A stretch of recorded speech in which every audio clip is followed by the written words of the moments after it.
Liverpool, 1993. On a cold winter's day in February, two 10-year-old boys abducted and killed a young child. It was the darkest hour in the story of children and crime. The aftershocks of the case reverberate to this day.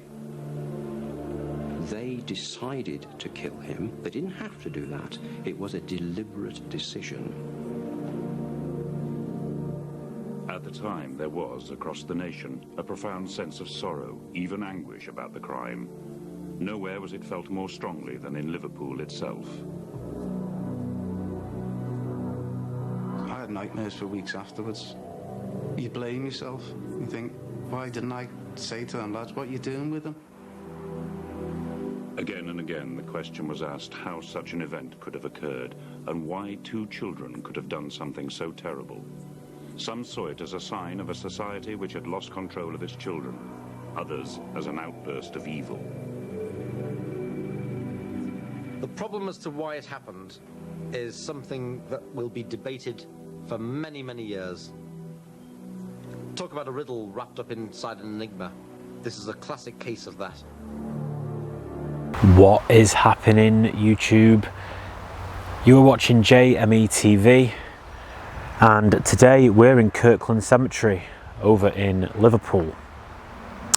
Now we're here today to visit the grave of James Bulger, a young boy whose life was tragically cut short.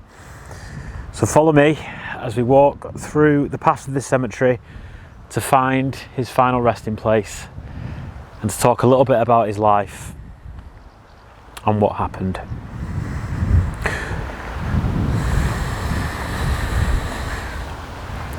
James Patrick Bulger, affectionately known as James, was born on March 16, 1990 in Kirkby, Merseyside. He was bright and a lively 2-year-old boy, cherished deeply by his family. On February 12, 1993, James was abducted from the new Strand Shopping Centre in Bootle. What followed was an event that shocked not just the United Kingdom, but the entire world.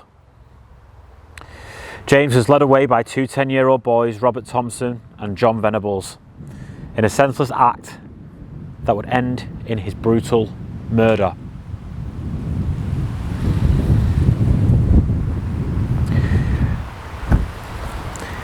James's disappearance was captured on CCTV, showing the young boy being led away by his killers. Despite desperate searches and appeals from his family, James's body was found 2 days later on a railway track in Walton in Liverpool. James's murder was one of the most horrific crimes of the late 20th century.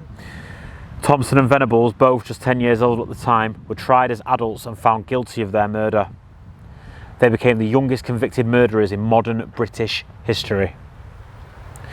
The trial and conviction of Thompson and Venables raised many questions about the nature of childhood, the influence of media, and the responsibilities of society. Both were sentenced to a minimum of 8 years in custody, although their identities were later changed and they were granted lifelong anonymity upon release. James's mother, Denise Fergus, has campaigned tirelessly for justice and reforms in the system to protect other children from such tragic fates. Through her efforts, James's memory lives on, not only as a symbol of a terrible loss, but also as a beacon for change. Now, what I find more surreal than anything, is that James was born in the March of 1990, and I was born in the May of 1990. So it does kind of make you think a little bit that he would have had kids of his own now. He would have been 34 years of age. My daughter, my youngest daughter, is 2.5 now, 2 years 8 months, 2 years 7 months, and you know, very similar to the age that James was killed. It's a poignant reminder of how fast life can change in a split second, and I know for a fact that, you know, when this happened, it shook parents across the country and the world of how fast and how easy this happened. From what I believe, Denise was just in the shopping centre and she turned her head for 2 seconds and James was gone, led away by these two evil people. You know, it's surreal for how everything can change in the blink of a second. Hundreds of people looked on as his father and uncles bore him into the local family church. His life was not lost in vain, they were told, for other children are now benefiting from the generosity shown after his death. Every element of the funeral mass had been selected by his parents, Ralph and Denise. The cameras admitted with their permission. Now, we are walking through the cemetery and I believe that James's grave is just on the left up here, so let's take a look.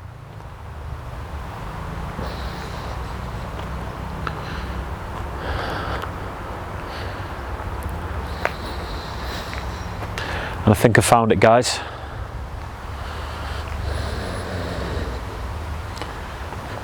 There we go.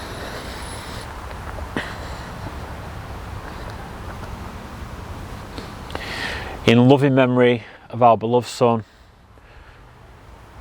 James Patrick Bulger, born the 16th of March 1990, died the 12th of February 1993. There is not a day that goes by that we think of you and cry. You brought us so many happy days. We will always love and remember you, James. May God keep you in his care until the day that we get there. Good night and God bless. Little innocent babe. Love, hugs and kisses, mum and dad. And he's even got his own little tree, James's special place.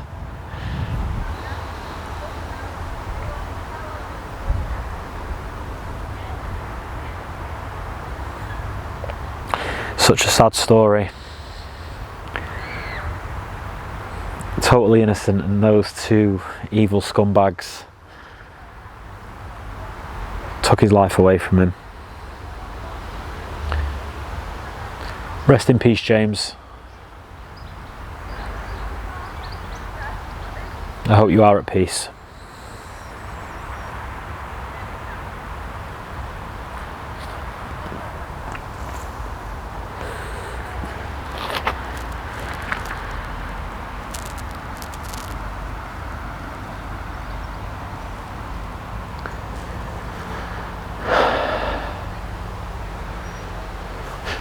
So guys, that was a quick brief history on James Bulger, a crime that shook Britain, a crime that shocked the nation.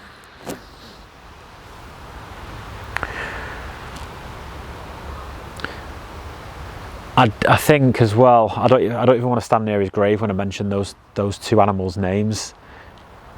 So I'll just walk over here. That Jon Venables,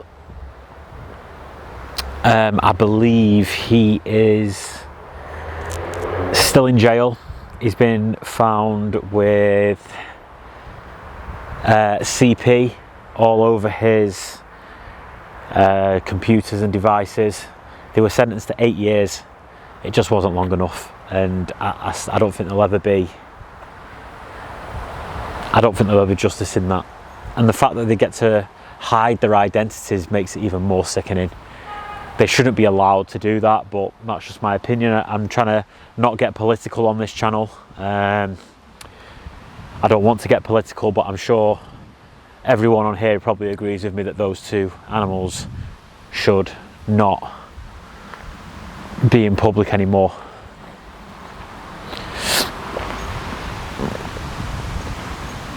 So guys, I'm going to wrap this one up.